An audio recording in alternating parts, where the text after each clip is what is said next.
Let's be real, the Netflix product manager interview, it's not just another job application. It's more like a quest. You're heading into this really unique world where cutting-edge tech and blockbuster entertainment just completely collide. And in this explainer, we're going to give you the map to navigate it all. And this quote, it just nails it. We are talking about a role that literally shapes how millions of people experience stories every single day.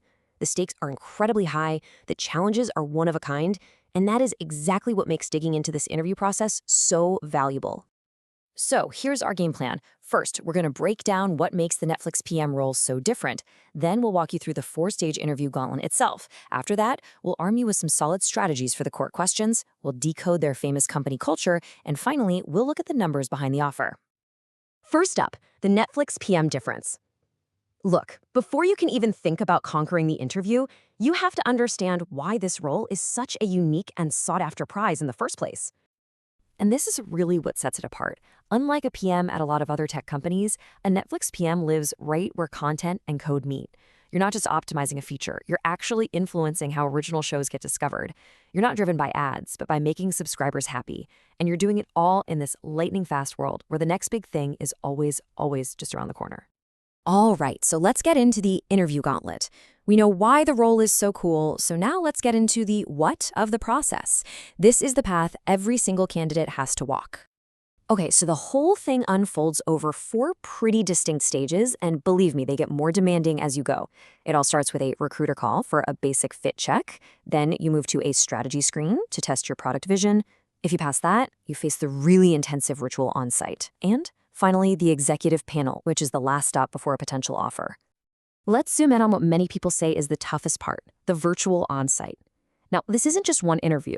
It's 4, back-to-back, testing you from every single angle.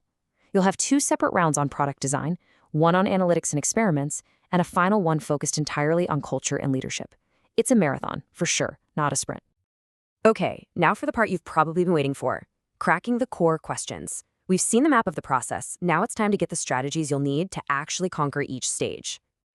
So, you might get a question just like this. And right away, you can tell this isn't your standard, what's your favorite feature kind of question. No way. This is a complex business case that forces you to think like a mini CEO, blending data, strategy, and a deep understanding of the content world. So how do you even begin to tackle it? Well, you don't just guess, you build a framework. What they're really testing is your ability to think like a general manager. You'd probably estimate the engagement lift the show brings, then convert that into a dollar value using customer lifetime value.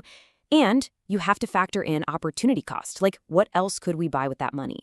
Finally, you wrap it all up in a financial model and stress test your assumptions. This is the level of rigor they expect. Now, let's look at another type of question. This one's all about your analytical chops. What I find so interesting here is that this isn't just a data pulling exercise. They want to see if you can turn raw data into actual business strategy. They want to know how you dissect a core problem like customer churn. A really great answer would break this down systematically. You'd talk about comparing the retention curves for both plans. You'd want to normalize the churn metrics so you're comparing apples to apples. Then you dive deeper and segment the users to figure out who is churning and why. The whole point is to expose those key trade-offs.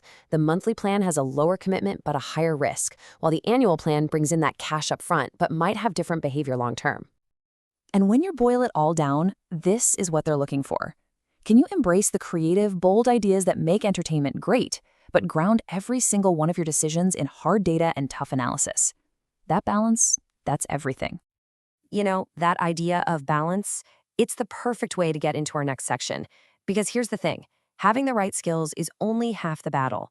At Netflix, your success depends just as much on whether you can thrive in their very distinct culture. So at the very core of it all is this one big idea, freedom and responsibility.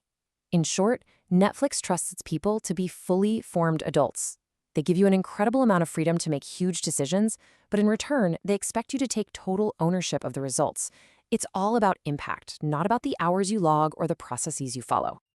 And this is where the difference becomes so clear. Instead of a traditional top-down structure, Netflix runs on context, not control.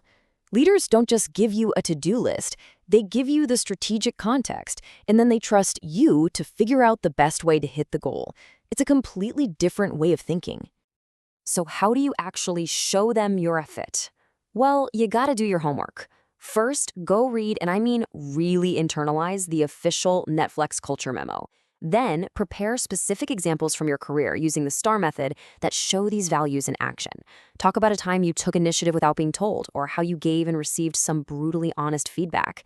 They need to see that you've already lived this kind of culture before. And all of this brings us to the finish line, the offer and the numbers. You've made it through the gauntlet. You've cracked the questions. You've shown you're a cultural fit. Now it's time to claim the reward. Okay, so this is it, the final hurdle. It's a 60-minute session with senior leaders where you'll have to defend the product vision you've built throughout this whole process. This is your last chance to prove you're a leader they can trust with a piece of their massive global platform. And if you succeed, if you make it all the way through, this is the reward. The average total compensation for a product manager at Netflix is nearly $500,000. It's a number that really reflects the huge impact and responsibility that comes with this role. So there you have it. We've walked through the entire journey, from what makes the role so special to navigating the interview to seeing the prize at the end. You have the map. The only question left is, are you ready to answer the call?